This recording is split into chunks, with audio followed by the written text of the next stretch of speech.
I knew something was wrong the moment I saw Deborah Patterson standing in my driveway with her arms crossed, staring at my basketball hoop like it had personally offended her entire bloodline.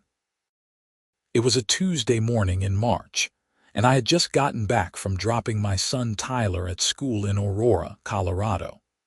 The sun was barely warming up the pavement, and I was still clutching my travel mug of coffee when I pulled into my driveway on Meadowbrook Lane.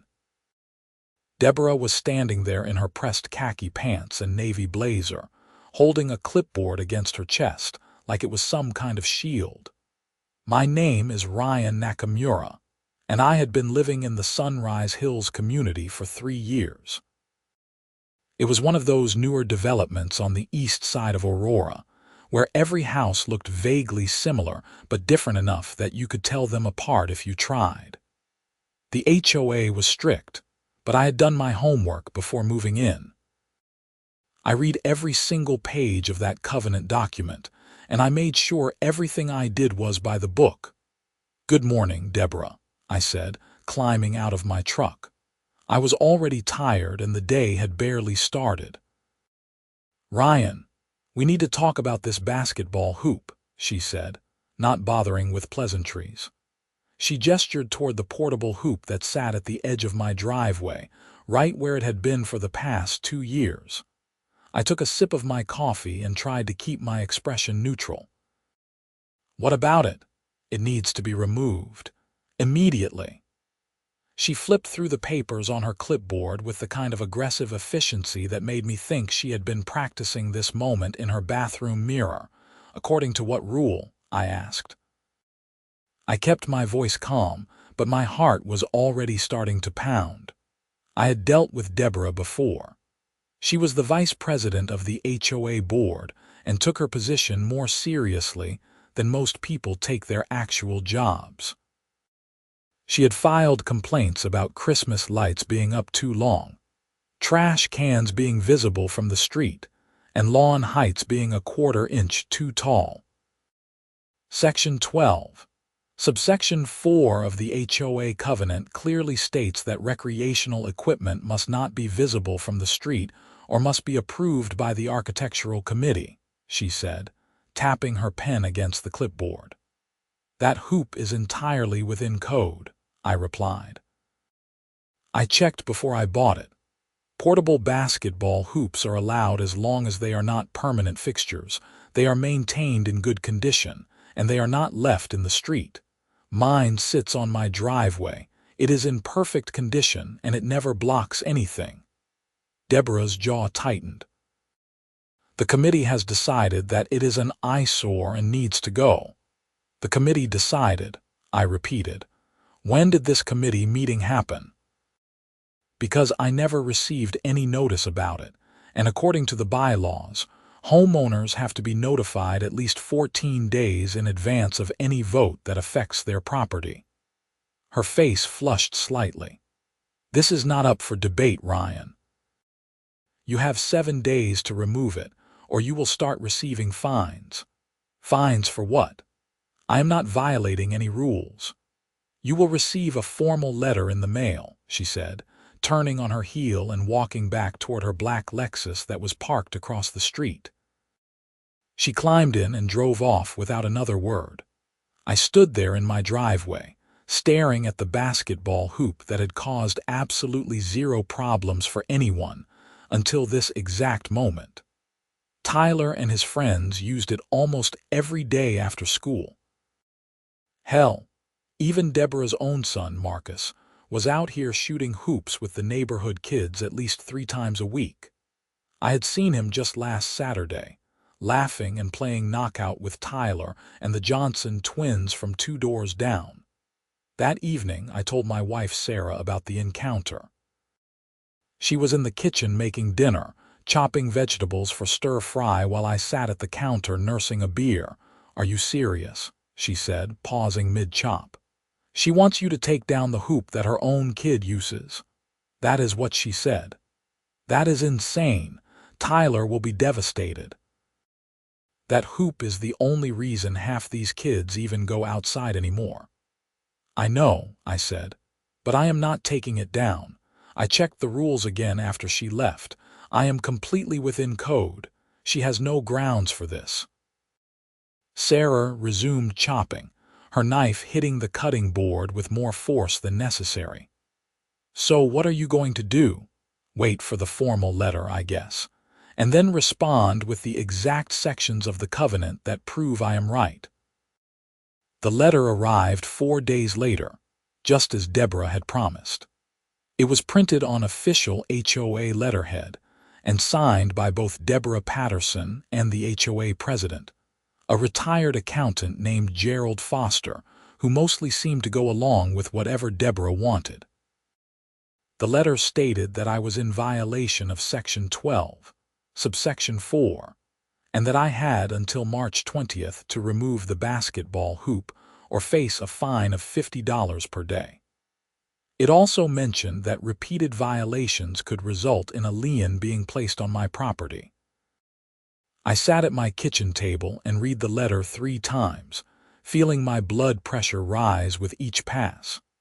Then I pulled out my copy of the HOA covenant and read Section 12, subsection 4 for what must have been the 100th time since this whole thing started. Recreational equipment, including but not limited to trampolines, swing sets, and sports equipment, must be maintained in good condition and may not be permanently affixed to common areas or streets. Portable equipment is permitted on private property and driveways, provided it does not create a safety hazard or violate local ordinances. There was nothing in there about basketball hoops being prohibited. Nothing about architectural committee approval. Nothing that I was violating.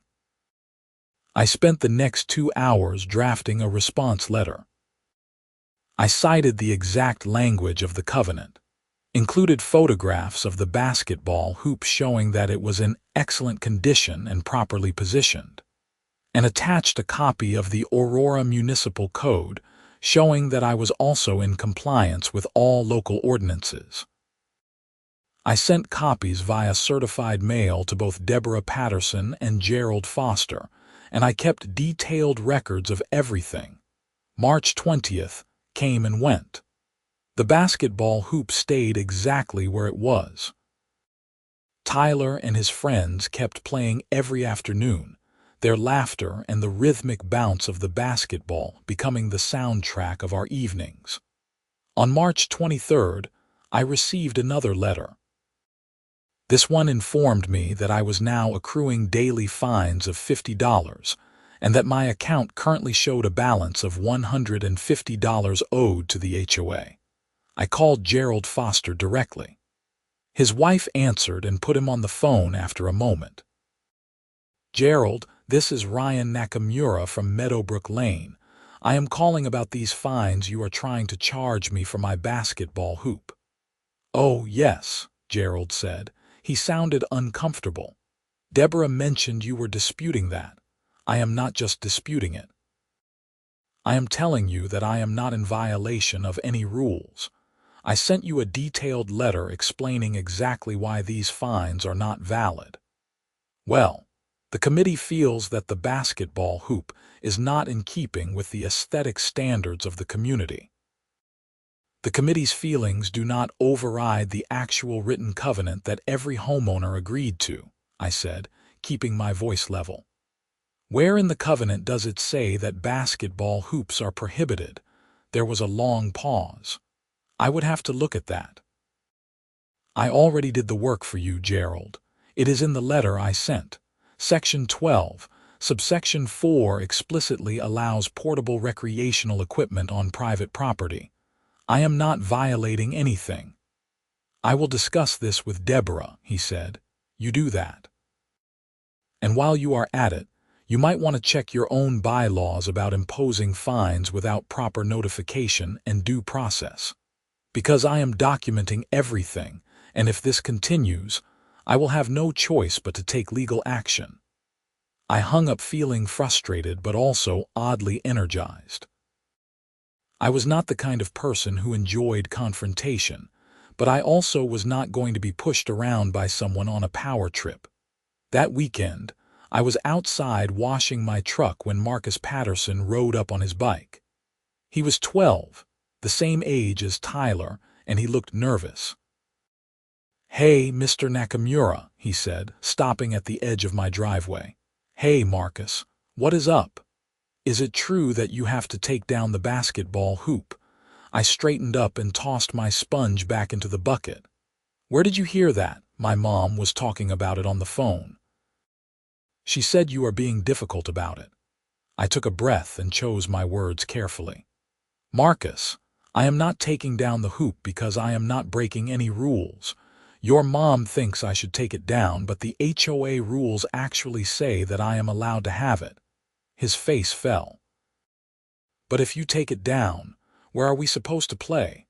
"I am not taking it down," I said firmly. "You and Tyler and all the other kids can keep playing here as much as you want." He nodded, looking relieved, and then rode off toward his house 3 doors down. That evening, Tyler came into the living room where I was watching a Nuggets game. "Dad, Marcus said his mom is trying to make us get rid of the basketball hoop." "I know, buddy, but it is going to be okay. We are not getting rid of it." "Why does she want it gone? Marcus plays here all the time." "I honestly do not know," I said. "But sometimes adults make decisions that do not make a lot of sense. I am handling it, though. You do not need to worry about it." He nodded and sat down next to me, but I could tell he was still worried. The basketball hoop was not just a piece of equipment to him. It was where he spent time with his friends, where he practiced the shots he wanted to try out for the middle school team next year, where he felt confident and happy. I was not going to let Deborah Patterson take that away from him over some manufactured complaint. On March 28th, I received a third letter. This one was more aggressive in tone and stated that I now owed $400 in fines. It also mentioned that if the violation was not corrected by April 5th, the HOA would take legal action to place a lien on my property. I was done playing nice. I called a lawyer the next morning. His name was Robert Chen, and he specialized in HOA disputes. I had found him through a colleague at work who had dealt with a similar issue in his neighborhood. Robert listened to my story, reviewed the documents I had, and let out a low whistle. "They do not have a case," he said. "Not even close. You are clearly in compliance with the covenant. These fines are not enforceable. So what do I do? Let me send them a letter. Usually that is enough. Once an HOA realizes they are dealing with an attorney, they back off pretty quickly. Most of these boards are run by people who do not actually understand the legal limitations of their authority. How much is this going to cost me? I will send a cease and desist letter for $500. If it goes beyond that, we will talk about next steps." But honestly, I do not think it will. This is pretty cut and dry. I agreed, and Robert sent the letter that same day. It was polite but firm, outlining all the reasons why the HOA's fines were invalid and demanding that they cease all collection efforts immediately. It also warned that if they continued, I would pursue legal action for harassment and would seek to recover all attorney fees and costs. For about a week, things were quiet. The daily fines stopped appearing in my mailbox. Tyler and his friends kept playing basketball every afternoon, and life went on. Then, on April 10th, everything escalated in a way I never saw coming. I was at work when I got a call from Sarah. She was crying, which immediately made my stomach drop. "Ryan, you need to come home," she said. "What happened?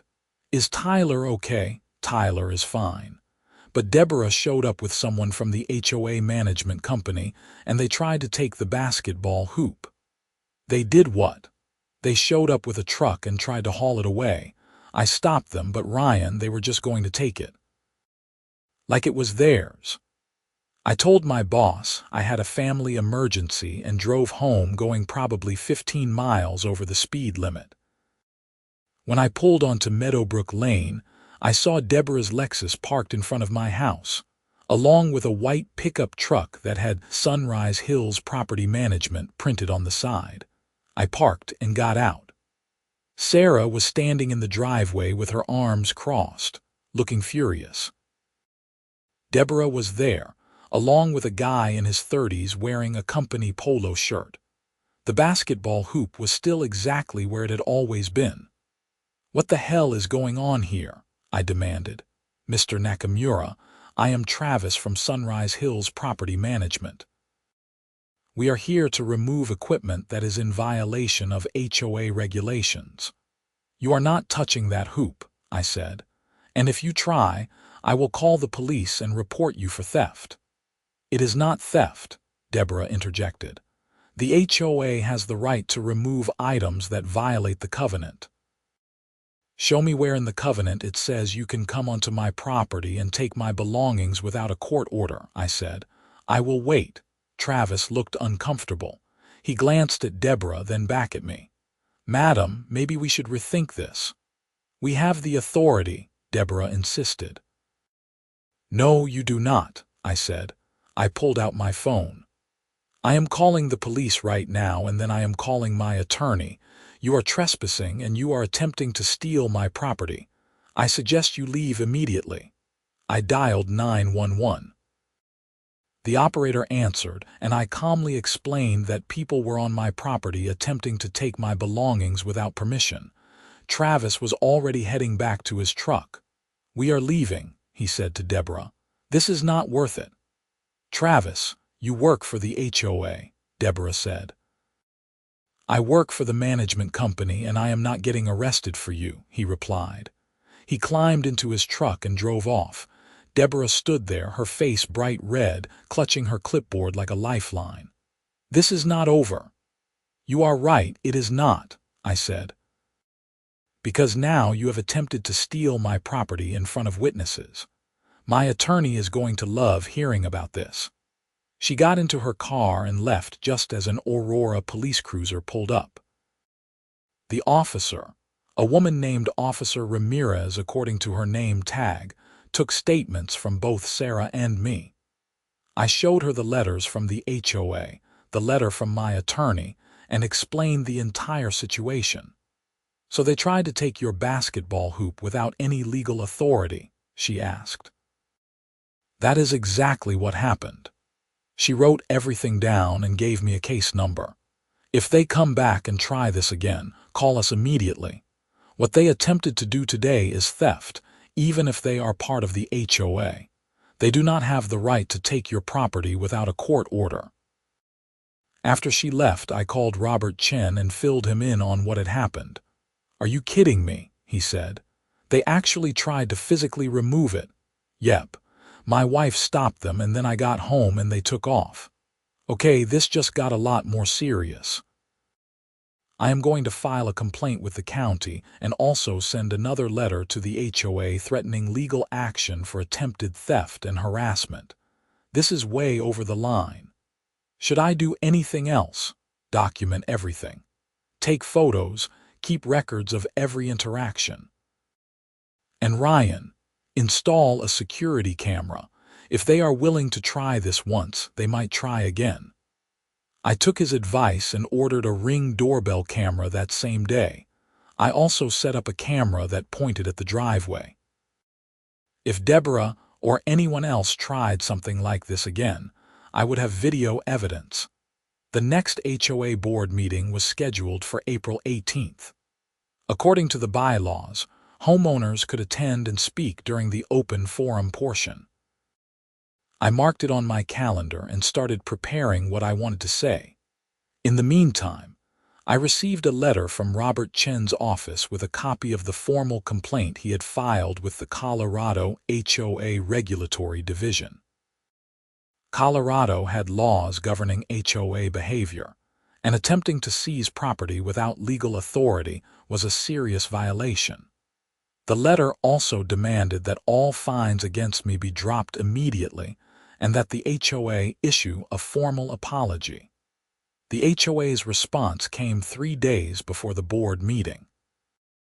It was a terse letter from their attorney stating that the HOA maintained that I was in violation and that they would continue to pursue fines. There was no mention of the attempted removal of the basketball hoop. On the evening of April 18th, I walked into the community clubhouse where the board meetings were held.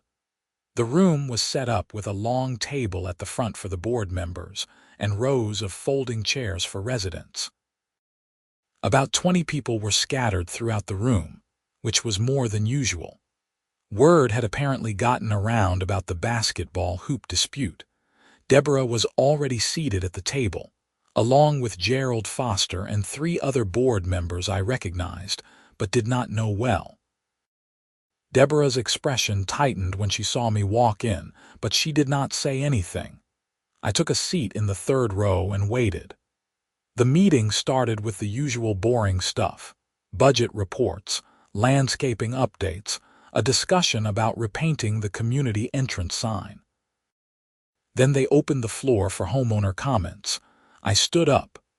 I would like to address the board regarding the violations and fines that have been wrongly assessed against my property. Gerald nodded. You have 3 minutes, Mr. Nakamura. I walked to the front of the room and turned to face everyone. I had notes, but I did not need them. I had been living this nightmare for weeks, and I knew every detail by heart. For the past month, I have been receiving letters from the HOA claiming that my portable basketball hoop is in violation of the covenant. I have reviewed the covenant extensively, and I am not in violation of any rule. Section 12, subsection 4 explicitly allows portable recreational equipment on private property. Despite this, the HOA has attempted to fine me hundreds of dollars. Even more concerning, last week, representatives of the HOA came to my property and attempted to physically remove the basketball hoop without my permission and without any legal authority. This is theft, and I filed a police report. There were murmurs throughout the room. Several people were whispering to each other. I have retained an attorney, and I have filed a complaint with the State Regulatory Division. I am here tonight to ask the board to drop these baseless fines, to apologize for attempting to steal my property, and to confirm in writing that I am in compliance with all HOA rules. If this does not happen, I will pursue legal action, and I will seek to recover all attorney fees and damages. I sat down. The room was buzzing now. Deborah looked like she wanted to say something, but Gerald held up his hand. Thank you for your comments, Mr. Nakamura. The board will take your concerns under advisement. Under advisement, I said. I am not asking you to consider anything. I am telling you that what you are doing is illegal and it needs to stop. We will discuss this in executive session, Gerald said stiffly. Another hand went up. It was Jennifer Johnson, mother of the twins who played basketball at my house regularly. I would like to say something, she said. Go ahead, Mrs. Johnson. My boys play at Ryan's house almost every single day.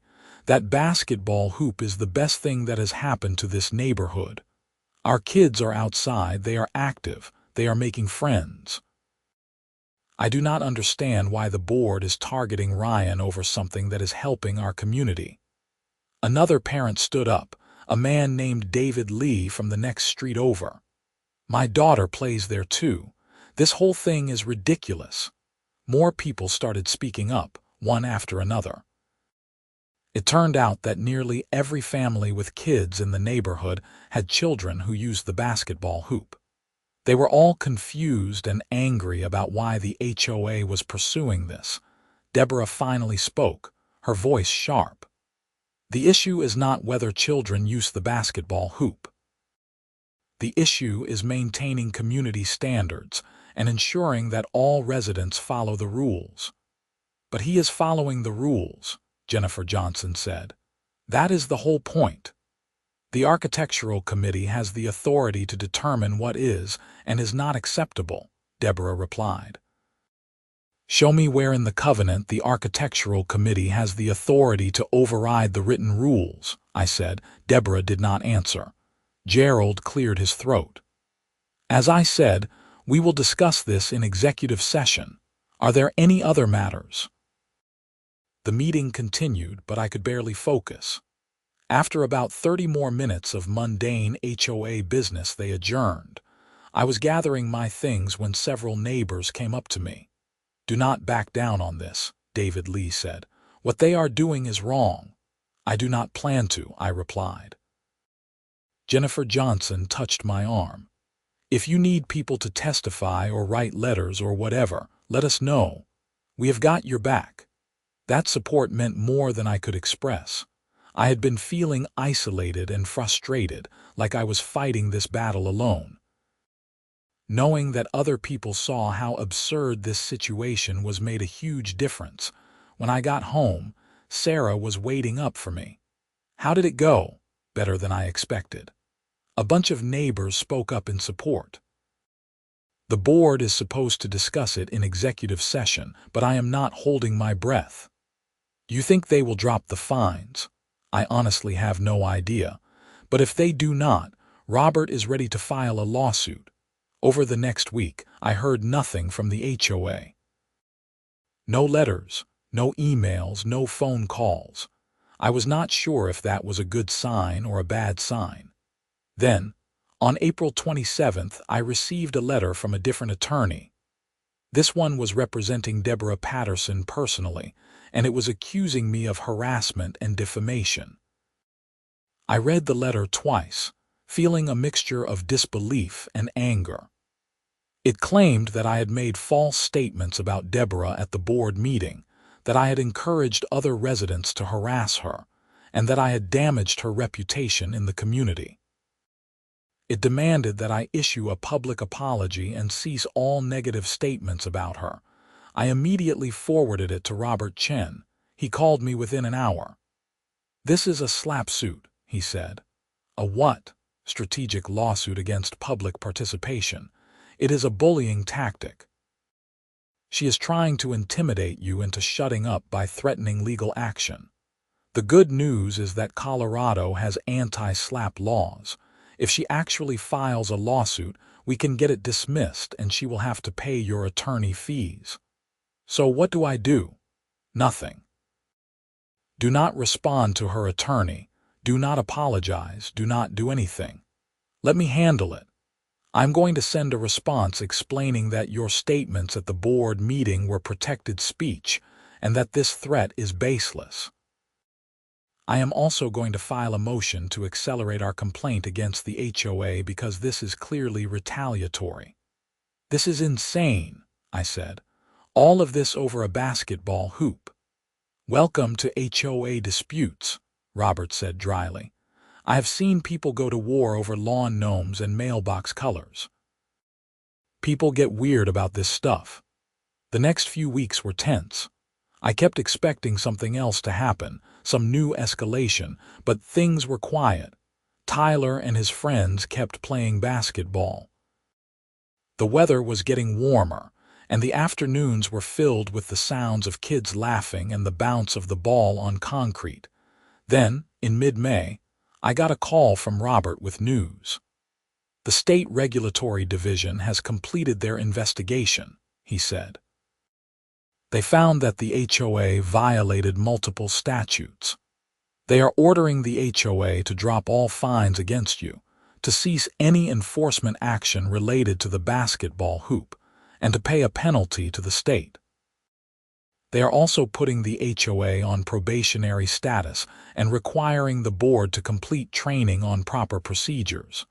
"Are you serious?" "Dead serious. You won, Ryan. Completely." I felt a wave of relief so intense that I had to sit down. "What about Deborah's lawsuit threat?" "Her attorney withdrew it after the state ruling came down. They know they have no case." "So it is over." "It is over. You can keep your basketball hoop.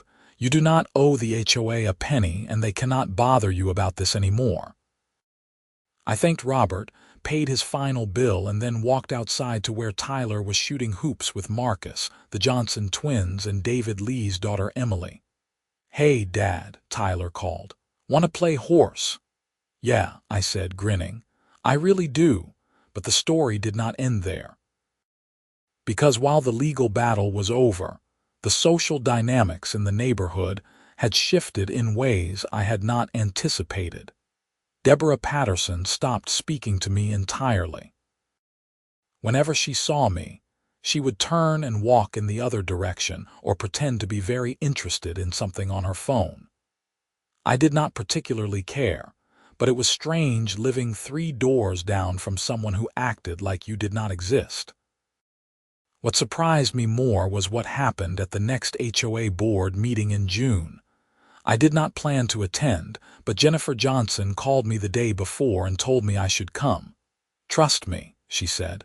"You are going to want to be there." So I showed up, curious about what was going on. The meeting room was packed, way more crowded than usual. Nearly every chair was filled and people were standing along the walls.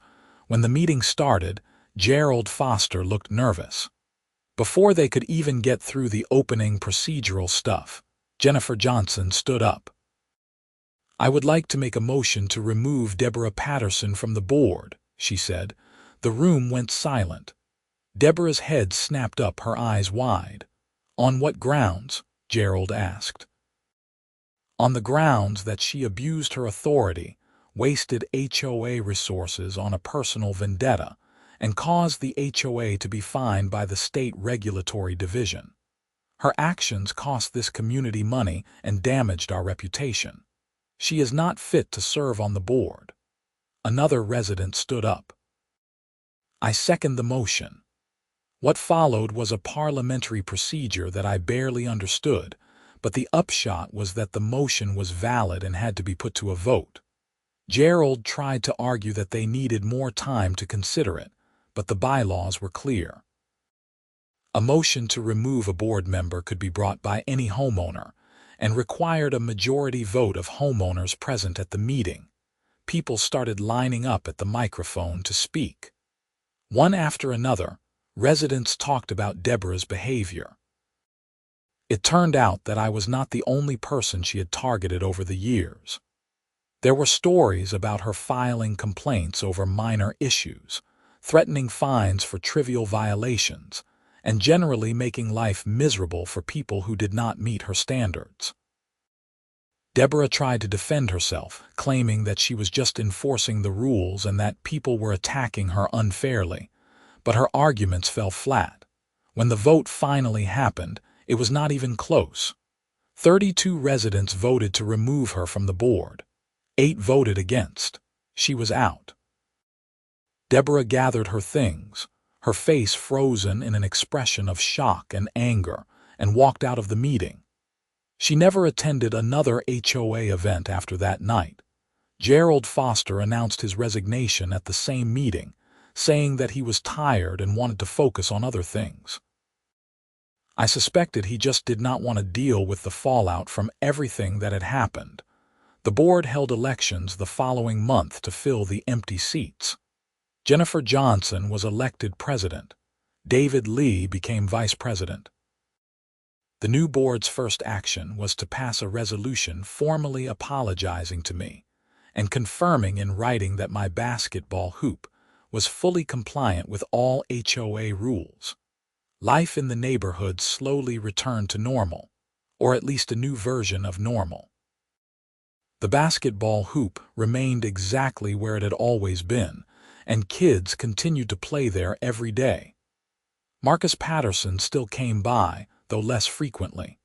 I think the whole situation had been awkward for him, caught between his friends and his mother. Sarah and I talked about moving at one point, wondering if the neighborhood would ever feel comfortable again after everything that had happened. But Tyler did not want to leave his friends, and honestly, I did not want to let Deborah's behavior drive us out of a home we loved. One Saturday in July, I was outside watering the lawn when Deborah's husband Frank walked over. I had barely spoken to Frank during the entire dispute. He had always seemed like a quiet guy who mostly stayed out of his wife's HOA activities.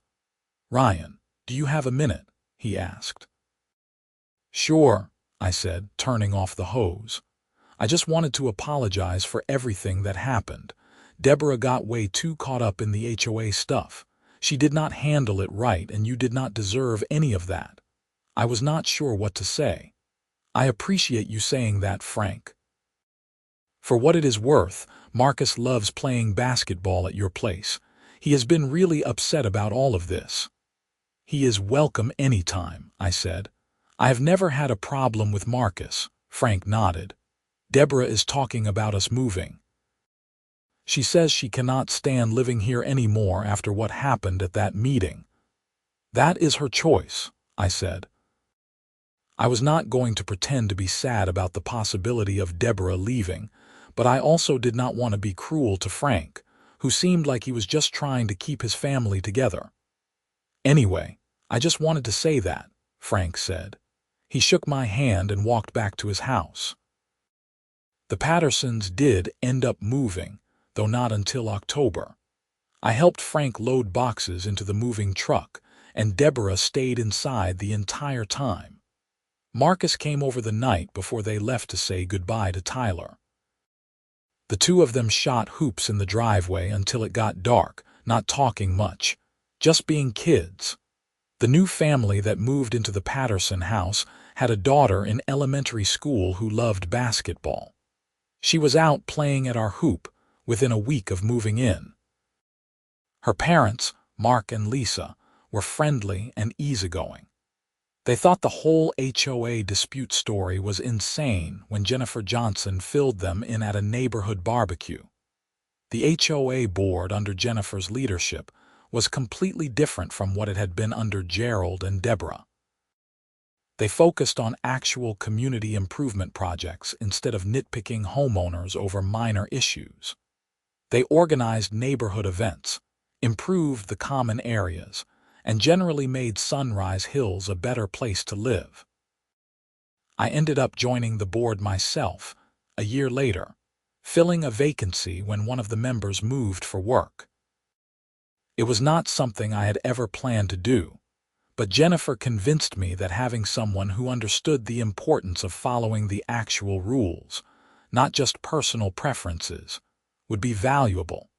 Serving on the board gave me a new perspective on HOA dynamics. I saw how easy it was for people in positions of minor authority to let that power go to their heads. I also saw how important it was to have checks and balances, to follow proper procedures, and to remember that the HOA existed to serve the homeowners, not the other way around. The basketball hoop incident became something of a legend in the neighborhood. New residents would hear about it and ask me if it was true.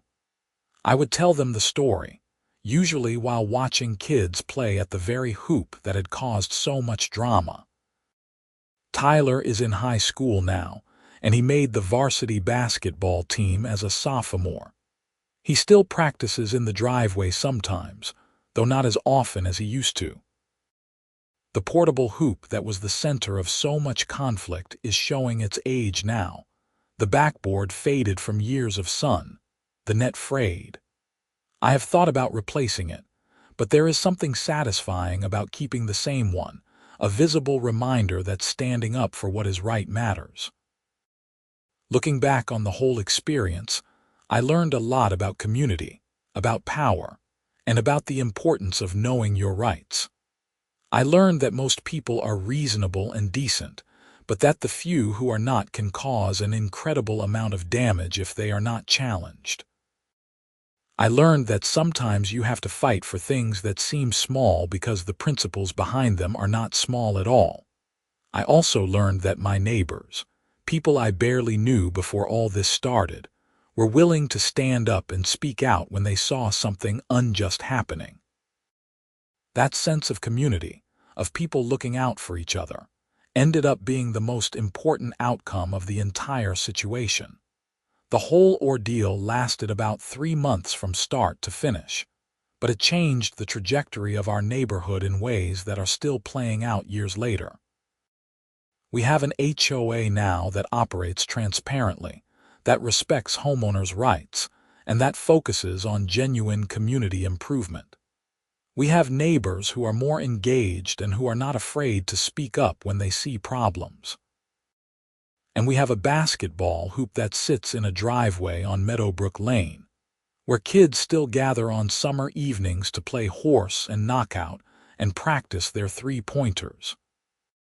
It is not the fanciest hoop, and it is not in perfect condition anymore, but it represents something important. The idea that rules should be fair, that authority should be accountable, and that communities are stronger when people are willing to stand up for what is right. Sarah and I sometimes joke about writing a book about the experience, though I am not sure anyone would believe it. The idea that so much conflict could stem from a basketball hoop seems absurd when you say it out loud. But anyone who has ever dealt with an out-of-control HOA knows that it is not really about the basketball hoop or the fence height or the mailbox color. It is about power and control, and the tendency some people have to impose their will on others simply because they can. The funny thing is that Deborah probably thought she was doing the right thing. In her mind, she was protecting property values and maintaining standards. She could not see, or did not want to see, that her actions were arbitrary and unfair. She had convinced herself that her judgment was more important than the actual rules that everyone had agreed to follow. That kind of thinking is dangerous in any context, but especially in an HOA, where a small group of people can wield significant power over their neighbors' lives. It is why clear rules matter, why due process matters, why accountability matters. I never wanted to become an HOA activist or a neighborhood advocate. I just wanted to keep a basketball hoop in my driveway so my kid could play with his friends. But sometimes life pushes you into situations where you have to make a choice. Back down and let someone take advantage of you, or stand up and fight for what is right even when it is difficult and stressful. I chose to fight, and I am glad I did. Not just because I won, though that certainly helped, but because it taught me something important about myself. I learned that I could handle conflict, that I could navigate complex legal and social situations, and that I did not have to accept injustice just because it came from someone in a position of authority. It also brought me closer to my neighbors. Before the basketball hoop incident, I knew most of them by sight and would wave hello, but we were not really friends. Going through that experience together, having them stand up for me at that board meeting, created bonds that have lasted. We look out for each other now in ways we did not before. Jennifer Johnson and I are good friends now. Our families have dinner together regularly. David Lee and I go to Nuggets games a few times a season. The community that emerged from the conflict is stronger and more connected than what existed before. Tyler does not remember all the details of what happened. He was 12 at the time, focused on school and friends and basketball. He knew there was drama about the hoop, but I tried to shield him from most of it. As he has gotten older, though, I have told him the full story. He is fascinated by it now, especially the part where neighbors showed up to defend us at the board meeting. That must have felt good, he said when I told him about it. It did, I admitted. It reminded me that most people are decent and will do the right thing if given the chance. "Do you think Mrs. Patterson ever realized she was wrong?" he asked. I thought about that. I honestly do not know. Some people are never able to admit when they make mistakes, especially if it means acknowledging that they hurt someone. I hope she figured it out eventually, but I am not counting on it. The last time I saw Deborah was completely by accident. Sarah and I were at a restaurant in Denver, celebrating our anniversary, when I spotted her across the room with Frank and another couple. We made eye contact for just a second. She looked away immediately, and I did the same. Whatever had been between us, anger or resentment or hurt, had faded into simple indifference. I do not think about her much anymore. The whole experience has become just a story, something that happened once that shaped who we are as a neighborhood but does not define us anymore. The basketball hoop is still there, right where it has always been. On warm evenings, you can still hear the sound of the ball bouncing on concrete, the laughter of kids, the friendly trash talk of teenagers playing pickup games. It is the sound of a neighborhood that is alive and connected, where kids have places to play and parents know their children are safe and having fun. That sound, more than anything else, is why I fought so hard to keep that hoop. Not because it was about winning or being right, though those things mattered, but because it represented something important about the kind of community I wanted my family to be part of. One where kids could play outside, where neighbors looked out for each other, where arbitrary rules did not override common sense and basic fairness. Sometimes I think about what would have happened if I had just taken the hoop down when Deborah first demanded it. Life would have been easier in the short term, certainly. No legal bills, no stress, no conflict with the HOA. But Tyler would have lost his favorite place to hang out with friends. The neighborhood kids would have lost a gathering spot. And I would have taught my son that the best response to unreasonable demands from authority figures is to give in. I am glad I did not make that choice. Yes, the fight was stressful and expensive and exhausting. But it was worth it for all the reasons I have mentioned, and probably a dozen more I have not fully articulated even to myself. The portable basketball hoop sitting in my driveway in Aurora, Colorado, is more than just a piece of sports equipment now. It is a symbol of standing up for what is right, of community solidarity, of the importance of clear rules fairly applied. It is a reminder that small battles can have big consequences, and that ordinary people can push back against injustice, even in contexts as mundane as a homeowners association. And mostly, it is just a basketball hoop where kids play and laugh and learn to shoot three-pointers, which is exactly what it was always supposed to be. The sun is setting now on another summer evening in Sunrise Hills. I am sitting on my front porch with a cold beer, watching Tyler and a bunch of neighborhood kids playing a game of 21. They are getting older, these kids. Some of them are taller than me now. In a few years, they will be off to college or jobs or whatever comes next in their lives. But right now, in this moment, they are just kids playing basketball in a driveway, and that is exactly as it should be. The hoop stands where it has always stood, within code and causing no problems for anyone. The HOA board operates transparently and fairly. The neighborhood is a good place to live. Sometimes the smallest victories are the most meaningful ones. Sometimes standing up for a basketball hoop is really about standing up for community, for fairness, for the right of people to enjoy their homes without arbitrary interference. Sometimes you have to fight the absurd battles to protect the things that matter. I raise my beer in a silent toast to all of that, and to every homeowner who has ever had to stand up to an unreasonable HOA. Then I set the bottle down and walk over to join the game, because Tyler just called for me to be next in the rotation, and you do not turn down an invitation like that. The ball bounces on the concrete, the evening air is warm, and somewhere 3 doors down in the house where Deborah Patterson used to live, a family that has never heard of basketball hoop wars is settling in for a quiet evening. The neighborhood moves forward, as neighborhoods do, carrying the lessons of the past but not dwelling on them. And the hoop remains, a monument to common sense, to community, and to the simple joy of kids playing outside on a summer evening in Colorado.